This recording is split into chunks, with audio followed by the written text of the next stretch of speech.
जय गुरु जी। संगत जी गुरु जी की डिवाइन कॉल सत्संग प्लेटफॉर्म में आप सभी गुरु परिवार का हार्दिक स्वागत है। शुक्राना गुरु जी महाराज का कि उन्होंने ये सेवा बख्शी कि मैं आप सभी गुरु परिवार के समीप आके गुरु जी के कल्याण महिमा अनुभव का वर्णन कर पा रही हूँ। अनंतम शुक्राना मेरे गुरु जी महाराज का। संगत जी, आज का जो सत्संग मैं आप सभी के साथ शेयर कर रही हूँ नेहा आंटी का है। बहुत ही प्यारा सत्संग है, ब्लेसिंगफुल सत्संग है। ये सत्संग हमें मेल के माध्यम से प्राप्त हुआ है। सभी गुरु परिवार से, जैसे कि मैं हर सत्संग में रिक्वेस्ट करती हूँ कि अंत तक सुने, ध्यान से सुने, पूरा सुने, बीच में बिल्कुल भी ना छोड़े, क्योंकि जब हम सत्संग को अंत तक सुनते हैं, ध्यान से सुनते हैं, तो हमारे बहुत सारे सवालों के जवाब मिलते हैं। बीच में सत्संग को छोड़ने से संगत जी कोई भी फल प्राप्त नहीं होता है। ये मैं हर सत्संग में रिक्वेस्ट करती हूँ। रिक्वेस्ट करने का कारण ही यही है संगत जी कि आप गुरु जी की प्रॉपर ब्लेसिंग्स लें। जब हम गुरु जी से जुड़ते हैं तब संगत जी हमारी दुनिया ही पलट जाती है। हमें खुद भी नहीं पता होता कि हमारी लाइफ में इतनी सारी समस्याएं, इतनी सारी परेशानियां कब में चली गई, पता ही नहीं चलता है। यकीन मानिए संगत जी, इसीलिए मैं आप सभी से रिक्वेस्ट करती हूँ कि सत्संग को आप अंत तक सुने, ध्यान से सुने, पूरा सुने और गुरु जी की ब्लेसिंग्स प्राप्त करें। बीच में सत्संग को बिल्कुल भी ना छोड़ें। संगत जी, अगर आप भी सब अपने सत्संग हम सब के साथ शेयर करना चाहते हैं तो हिंदी में साफ राइटिंग में अपना सत्संग लिख कर हमारी जीमेल आईडी पर सेंड कर सकते हैं, ताकि आपके द्वारा सुनाए गए सत्संग से जो भी गुरुजी महाराज की नई जुड़ने वाली संगत है, उन्हें गुरुजी के कल्याण महिमा अनुभव के बारे में ज़्यादा से ज़्यादा पता चले। और अगर आपको सत्संग पसंद आए तो आप इसको लाइक कीजिए, सब्सक्राइब कीजिए, ज़्यादा से ज़्यादा संगत में शेयर कीजिएगा, बेल आइकन दबाना बिल्कुल ना भूलिएगा। जब भी कोई लेटेस्ट सत्संग आएगा उसका नोटिफिकेशन सबसे पहले आपके पास आएगा। चलिए संगत जी, चलते हैं गुरु जी महाराज के सत्संग की ओर। सत्संग शुरू करने से पहले करते हैं गुरु जी का मंत्र जाप। ओम नमः शिवाय, शिव जी सदा सहाय। ओम नमः शिवाय, गुरु जी सदा सहाय। जय गुरु जी। संगत जी, मेरा नाम नेहा है और मैं शुक्राना करती हूँ गुरु जी का बहुत बहुत कि वो मुझे ये मौका देते हैं कि मैं अपना सत्संग आप सभी के साथ शेयर करूं। संगत जी, ये भी अपने आप में बहुत बड़ी ब्लेसिंग्स है कि जब गुरु जी हमें सत्संग शेयर करने का मौका देते हैं। सच मानिए संगत जी, सत्संग में बहुत ताकत होती है और ये ताकत गुरु जी हमें जब बख्शते हैं जब हम गुरु जी को पूर्ण रूप से समर्पण करते हैं। संगत जी, गुरु जी ने 3 चीज़ें हमें हमेशा सिखाई है और उस 3 चीज़ों को हमें अक्सर गांठ बांध के रहनी चाहिए।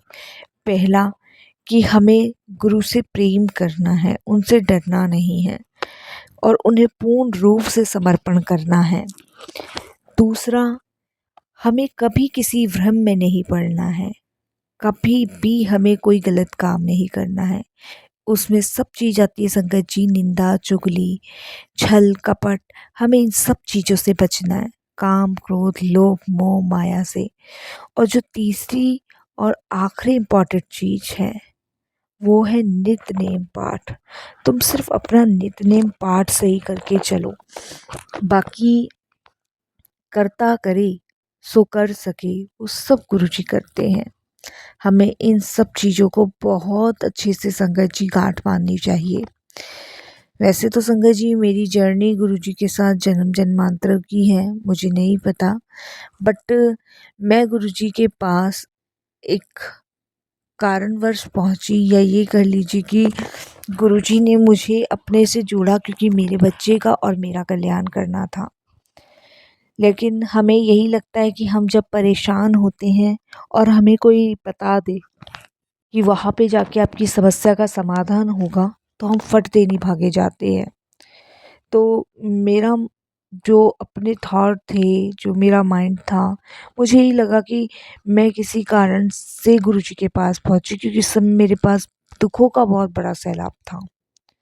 बट ये हमारी भूल होती है संगत जी, क्योंकि हम अपने दुखों के कारण नहीं पहुँचते, हमारा कल्याण गुरुजी ने करना होता है। हम भाग्यशाली होते हैं जो हम गुरुजी के दरबार जाते हैं और उनसे जुड़ते हैं। संगत जी, उनमें से एक मैं अपने आप को भी मानती हूँ। संगत जी, 2003 में जब गुरुजी जालंधर में थे, तब मेरे एक मित्र ने मुझे गुरुजी का वर्णन किया। उन्होंने बताया कि जालंधर में गुरुजी आए हैं और तुम्हें उनके दर्शन के लिए जाना चाहिए। उस टाइम संगत जी, मैं तो गुरुजी के दर्शन के लिए जाने को तैयार हो गई, पर मेरे हस्बैंड जो थे वो जाने को तैयार नहीं थे। संगत जी, बहुत उनको मैंने फ़ोर्स किया, बट वो गुरुजी के पास जाने को तैयार नहीं थे, क्योंकि वो किसी भी ईश्वर को या भगवान में उनका विश्वास नहीं था, तो इसीलिए वो जाने को तैयार नहीं थे। बट मेरे लिए वहाँ जाना इसलिए इम्पोर्टेंट हो रहा था, जैसे कि मैंने आपको बताया ना, एक कारण जिस जो मेरे माइंड में था, उसके रीज़न से मैं गुरुजी के पास गई थी। बट मुझे ये नहीं पता था कि मैं नहीं जा रही, गुरुजी मुझे बुला रहे हैं। संगत जी, मेरी बेटी को, जो कि 9 साल की थी, संगत जी उसकी दोनों किडनीज़ ख़राब थी, और वो टाइम मेरे लिए सबसे ज़्यादा टफ़ था, क्योंकि संगत जी, एक छोटा बच्चा, इतना ट्रीटमेंट उसका चल रहा है। मैं जालंधर, चंडीगढ़, यहाँ तक कि दिल्ली में भी उसका इलाज करवाया, बट संगत जी, आपको अच्छे से पता है जब बच्चे की डायलिसिस वग़ैरह होती है तो एक फूल सा बच्चा मुरझा चुका था। मैं बहुत परेशान थी। तो ये सबसे बड़ा मेरा कारण था कि मेरा बच्चा बहुत बीमार था, और जिसकी वजह से मुझे गुरुजी के दरबार जाना ही जाना था। मेरे अंकल मेरे साथ नहीं गए। मैं अपने मित्र और उनकी फैमिली के साथ गुरुजी के दर्शन के लिए पहली बार गई, अपने बच्चे को लेके। संगत जी, वहाँ पे उस टाइम पे जो संगत थी, वो सिर्फ़ 20 या 25 संगत होगी। मैं भी अपने बच्चे को लेके बैठ गई। संगत जी, उस टाइम गुरुजी बहुत कम बात करते थे, सिर्फ उँगली के इशारे से वो बुलाते थे। फर्स्ट टाइम का एक्सपीरियंस था, कुछ पता नहीं था, बट हाँ, मुझे यही लग रहा था जितने लोग बैठे हैं दुःख के कारण बैठे हैं, किसी ना किसी को कोई ना कोई दुःख ज़रूर होगा, इसलिए वो गुरुजी के पास आए हैं। बट संगत जी, मुझे यही लगा कि शायद ये कोई इस पे, मतलब जैसे कहते हैं ना कि हम किसी संत बाबा के पास जाते हैं तो कोई उपाय बताते हैं, तो वही संगत जी, मेरे को लगा कि कोई ना कोई उपाय गुरुजी बताएंगे, और मैं वहाँ पे संगत जी बच्चे को लेके बैठी रही। बट गुरुजी ने कोई बात नहीं करी, कोई भी बात नहीं करी, और संगत जी, वहाँ पे बात करना भी अलाउ नहीं था। लंगर का आदेश हुआ, और संगत जी, जब लंगर का टाइम आया, लंगर करने बैठे, तो लंगर में सरसों का साग, मक्के की रोटी, गुड़, और संगत जी चटनी प्रसाद, हलवा प्रसाद, घी से तर पर।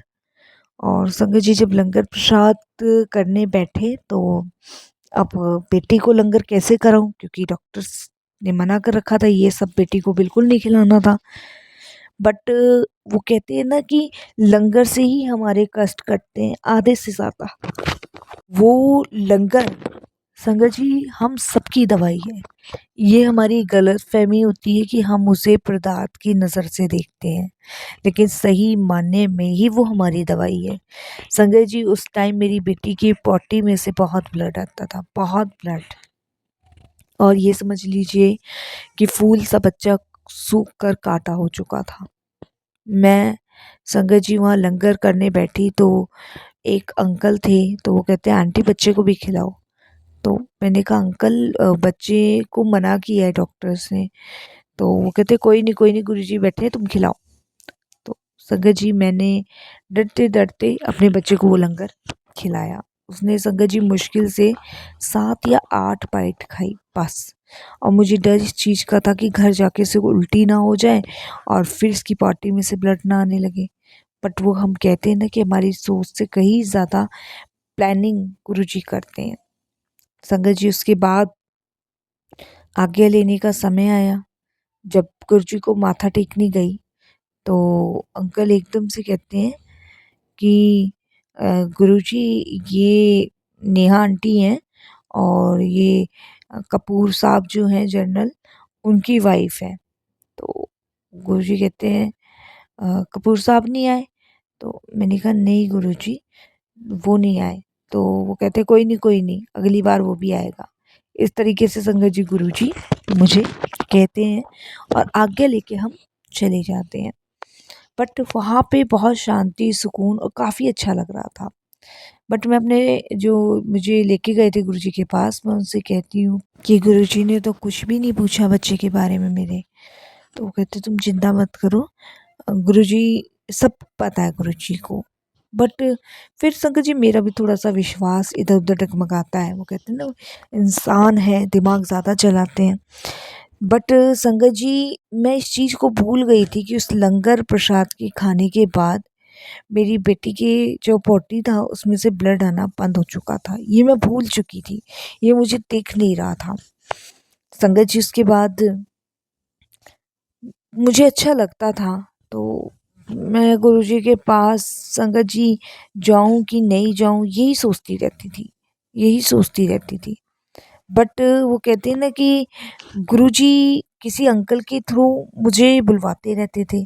तो एक दिन गुरुजी का खुद फ़ोन आता है और एक अंकल थे, मेहता अंकल, वो मुझे कहते हैं कि गुरुजी आपसे बात करना चाहते हैं फ़ोन पे। तो मेरी गुरुजी से बात होती है तो गुरुजी कहते हैं कि नेहा आंटी तू आई क्यों नहीं सत्संग में? तो मैंने कहा गुरुजी बच्चे की तबीयत बहुत ज़्यादा ख़राब थी इसलिए नहीं आई। तो कहते हाँ, हाँ उसको भी ले आ। तो संगत जी मैं अपनी बेटी को लेके गुरुजी के सत्संग में जाती हूँ और सत्संग में जब मैं गुरुजी दरबार जाती हूँ तो गुरुजी महाराज अपनी गद्दी पे विराजमान होते हैं। तो संगत जी मैं अपनी बेटी को वहाँ लेके गुरुजी के पास बैठ जाती हूँ। तो गुरुजी कहते हैं कि आज दी कुड़ी दा इलाज करते हैं। तो संगत जी मैं समझी नहीं, कुछ भी नहीं समझी। और गुरुजी कहते हैं कि अ, कल तू एक लोटा लेकर आई। तो संगत जी मैंने कहा ठीक है। मैं एक तांबे का लोटा लेकर आई और संगत जी तांबे का लोटा लेकर आने के बाद गुरुजी ने उसको अभिमंत्रित किया और उसको मुझसे बहुत अच्छे से मँजवाया, बहुत अच्छे से, और मैंने उसको माँज के दिया। तो गुरुजी ने उसमें उस समय गुरुजी एक माला पहनते थे और गुरुजी ने वो माला उस लोटे में डिपोई और उसका जल प्रसाद जो था मेरी बेटी पे थोड़ा-थोड़ा छिड़कवाया और वो जल प्रसाद थोड़ा-सा पीने को दे दिया। तो गुरुजी ने कहा कि इस लोटे से इससे ही जल प्रसाद पिलाना है इसको, इससे ही जल प्रसाद, इसको दवाई वगैरह इसको ही देनी है। बस इतना ही बोला गुरुजी ने। संगत जी मैंने कहा ठीक है, ये करना मैंने शुरू कर दिया। अब संगत जी कब मेरी बेटी ठीक होती चली गई मुझे कुछ भी नहीं पता चला। नहीं मैं संगत जी इधर ट्रीटमेंट, उधर ट्रीटमेंट, इधर डायलिसिस, उधर डायलिसिस के लिए भागती थी। बट गुरुजी की ऐसी असीम कृपा रही कि मेरी बेटी की दोनों किडनियाँ बिल्कुल ठीक हो गई।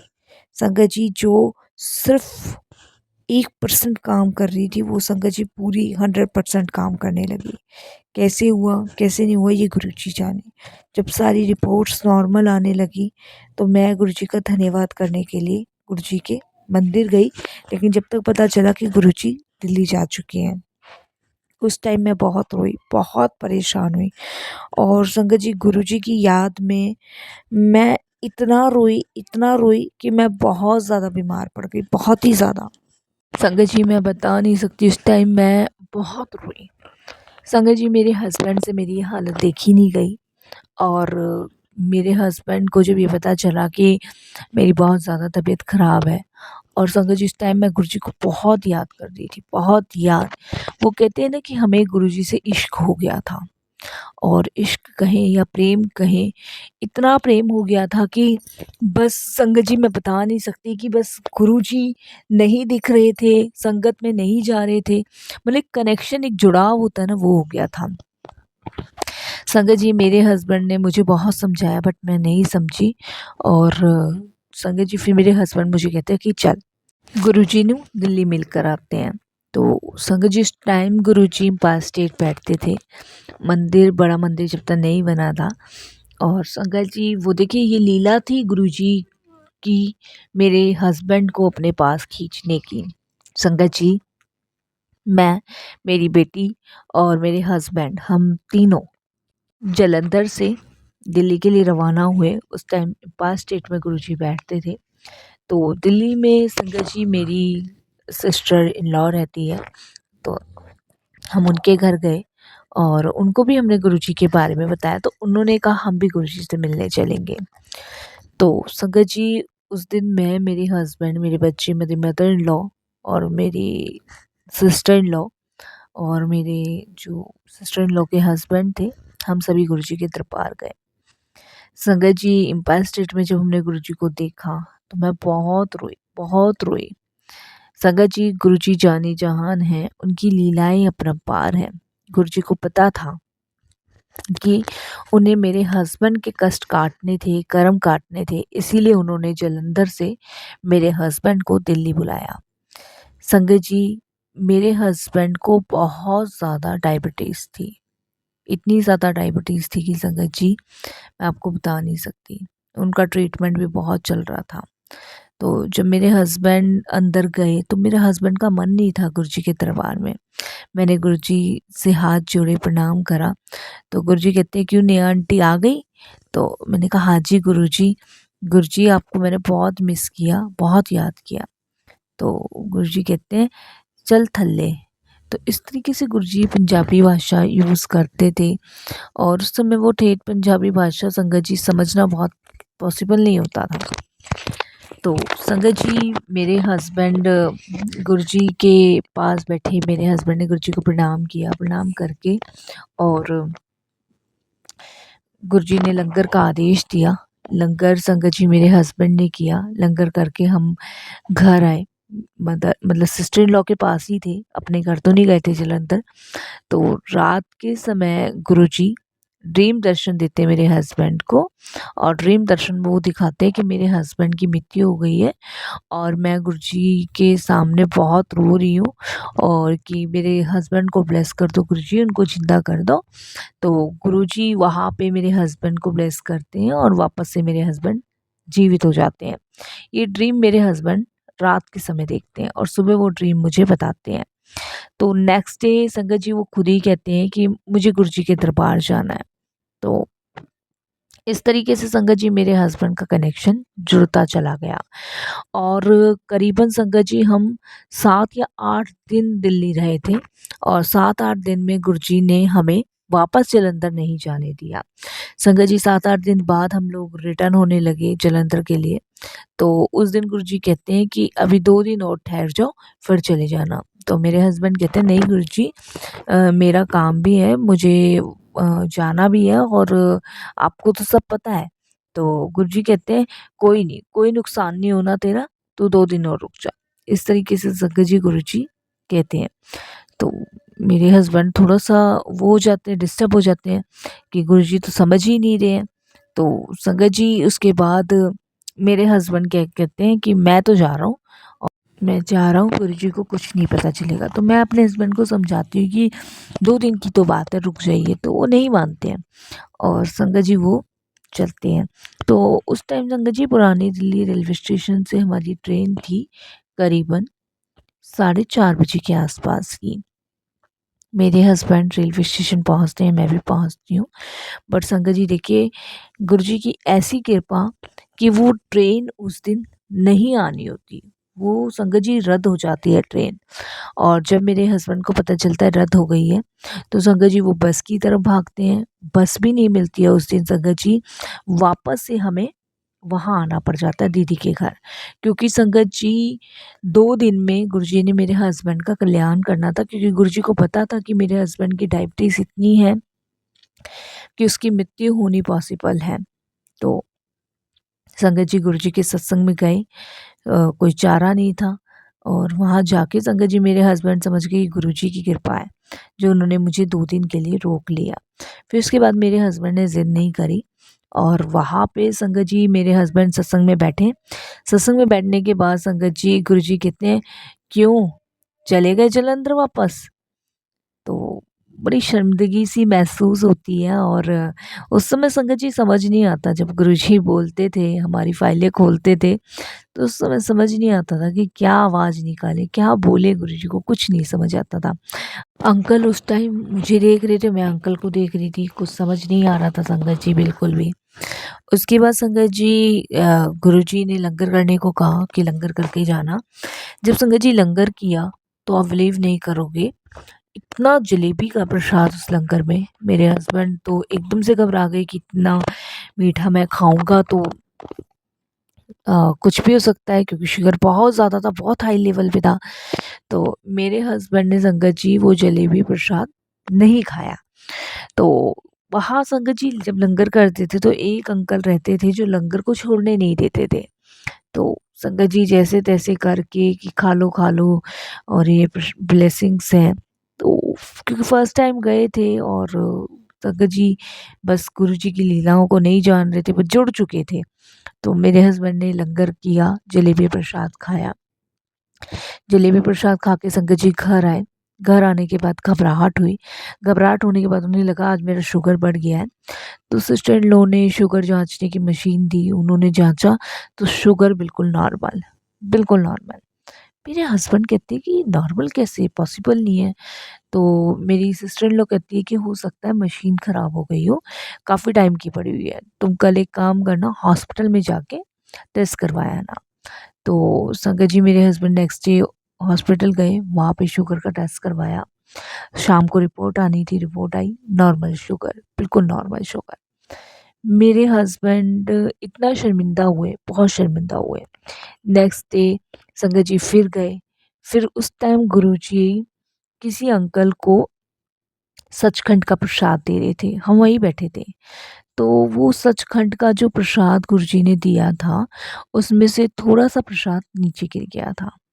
तो उसके बाद संगत जी, जो एक अंकल थे, वो नीचे सचखंड का जो प्रसाद था वो उठाया, इकट्ठा किया। तो गुरुजी कहते हैं कि इसे सभी संगत में बाँट दो। तो वो थोड़ा-थोड़ा प्रसाद हमें भी मिलना शुरू हुआ। लेकिन संगत जी वो जो थोड़ा प्रसाद था वो तो हमारा तो ख़त्म हो गया, लेकिन जो थोड़ा प्रसाद मेरे हस्बैंड को मिला था, वो संगत जी इतना था कि मेरे हस्बैंड का ख़त्म ही नहीं हो रहा था। लेकिन वो जितना ख़त्म नहीं हो रहा था, उतने उस उनके कष्ट कर्म और कट रहे थे। और इस तरीके से संगत जी मेरे हस्बैंड का शुगर बिल्कुल ख़त्म कर दिया था गुरुजी ने। तो यहाँ से संगत जी हमारी कुछ जर्नी शुरू हुई गुरुजी के साथ। सत्संग तो बहुत हैं, बहुत संगत जी, बट गुरुजी से जुड़ने के बाद चीज़ें यही समझ आई कि कभी भी गुरुजी से डरो मत, उनसे प्रेम करो। कितनों के रोग हमने करते हुए देखे हैं, कितनों की बीमारियां ठीक होती हुई देखी है। संगत जी ये सफ़र हमारा गुरुजी ने इतना लंबा किया कि हम बता नहीं सकते। मुझे तो इस कदर इश्क था गुरुजी से संगत जी की, मानो कि गुरुजी हैं तो हम हैं, गुरुजी नहीं हैं तो हम नहीं हैं। जब गुरुजी ने महासमाधि ली थी संगत जी, उस समय टूट चुके थे हम, पूरी तरीके से टूट चुके थे। बट गुरुजी ने अपने होने का एहसास दिखाया कि मैं तुम्हारे साथ हूँ, तुम लोगों के पास हूँ। एक बार मैं बहुत रो रही थी संगत जी, जब गुरुजी ने समाधि ले ली थी। तो मैंने कहा गुरुजी, अगर आप सच में हो तो मुझे अपने दर्शन दो। मेरे को यकीन नहीं हो रहा, मैं मनुष्य हूँ, मैं इतनी जल्दी यकीन नहीं कर सकती। गुरुजी अगर आप हो तो मुझे दर्शन दो। वो कहते हैं ना संगत जी कि सच्चे हृदय से अगर आप पत्थर को भी पुकारोगे ना तो वो भी आपकी सुनेगा। तो ये तो हमारे गुरुजी महाराज हैं। संगत जी, गुरुजी की ऐसी असीम कृपा कि गुरुजी ने मुझे साक्षात दर्शन दिए। और साक्षात उन्होंने संगत जी टेलीपैथी के थ्रू मुझे बताया कि वो मेरे साथ हैं, वो कहीं हमें छोड़ के नहीं गए हैं। बस हमें उन्हें सच्चे दिल से, सच्चे हृदय से पुकारना है। मेरी लाइफ में बहुत मेडिकल किए हैं गुरुजी ने, बहुत संगत जी। एक छोटा सा सत्संग और मैं आपके साथ शेयर करती हूँ। संगत जी, मेरी बेटी को जो गुरुजी ने ब्लेस किया था वो अमेरिका है। उसकी शादी हमने अमेरिका में ही की थी और पढ़ाई के बाद वो सेटल वहीं हो गई थी। ये गुरुजी ने उसको ब्लेसिंग्स दी थी। एक दिन गुरुजी ने ड्रीम दर्शन में उसको आके कहा कि तू अपने घर सत्संग रख, मक्के की रोटी, साग और दाल वगैरह बनाना है। अब संगत जी बेटी घबरा गई क्योंकि न्यू जर्सी में सत्संग करना तो कोई बात नहीं, बट मक्के की रोटी का अरेंज कहाँ से करेगी। उसका फ़ोन संगत जी आता है मेरे पास और वो मुझे बोलती है कि मम्मा गुरुजी रात ड्रीम में आए थे और उन्होंने सत्संग करने को मुझे कहा है। दाल और ये सब तो मैं बना लूँगी, साग वाग, लेकिन मक्के का आटा अरेंज करना बहुत मुश्किल है। तो बहुत ही ज़्यादा मुश्किल था, टफ़ था संगत जी, क्योंकि न्यू जर्सी में आटा मक्के का मिलना पॉसिबल नहीं है, अरेंज करना बहुत मुश्किल है। तो उसके बाद मैंने अपने बेटे को कहा कि तू गुरुजी से अरदास कर, गुरुजी कोई ना कोई सॉल्यूशन निकालेंगे। संगत जी उसके आधे घंटे बाद ही एक आंटी का मेरी बेटी के पास फ़ोन आता, मेरी बेटी बताती है और वो बोलती है कि प्रीति आंटी, आप क्या गुरुजी का सत्संग कर रहे हो घर में? तो मेरी बेटी बोलती है हाँ जी, मैं गुरुजी का सत्संग कर रही हूँ। तो कहती है कि कल मैं भी गुरुजी के सत्संग में आऊँगी और मैं पंजाब से आई हुई हूँ, यहाँ पे मेरा बेटा है और मुझे आपके सत्संग के यहाँ का पता चला कि आप यहाँ सत्संग कर रहे हो, तो कल मैं आऊँगी और मैं मक्के की रोटी बना के लेके आऊँगी। जय गुरुजी, शुक्राना गुरुजी। तो ये कौन कर सकता है? ये गुरुजी कर सकते हैं और कोई नहीं कर सकता। गुरुजी ड्रीम में आए, मक्के की रोटी, सरसों का साग, दाल, ये सब गुरुजी ने कहा। बट मक्के की रोटी का अरेंज गुरुजी ने किया, क्योंकि मेरी बेटी ने हृदय से गुरुजी से प्रार्थना करी, अरदास करी। अचानक ही उन आंटी का फ़ोन क्यों आना था और अचानक ही उन्होंने मक्के की रोटी का क्यों बोला, जबकि मेरी बेटी ने कहा नहीं-नहीं, तो वो कहती नहीं-नहीं आंटी, ये गुरुजी का आदेश है, तो मैं आपके लिए मक्के की रोटी बना के लाऊँगी लंगर में। तो संगत जी हमारी सोच से कहीं ज़्यादा सोच गुरुजी की आगे है। सिर्फ़ हमें उन्हें मानना है, बाकी सारी चीज़ें अपने आप मिल जाएगी। मेरी लाइफ़ के बहुत मेरिकल है। सत्संग लंबा हो रहा है संगत जी, फिर गुरुजी की आज्ञा होगी, फिर मैं बहुत जल्द सत्संग आप सभी के साथ शेयर करूँगी। अब मैं वाणी को विराम देती हूँ गुरुजी के मंत्र जाप के साथ। ओम नमः शिवाय, शिव जी सदा सहाय। ओम नमः शिवाय, गुरुजी सदा सहाय। जय गुरुजी, शुक्राना गुरुजी।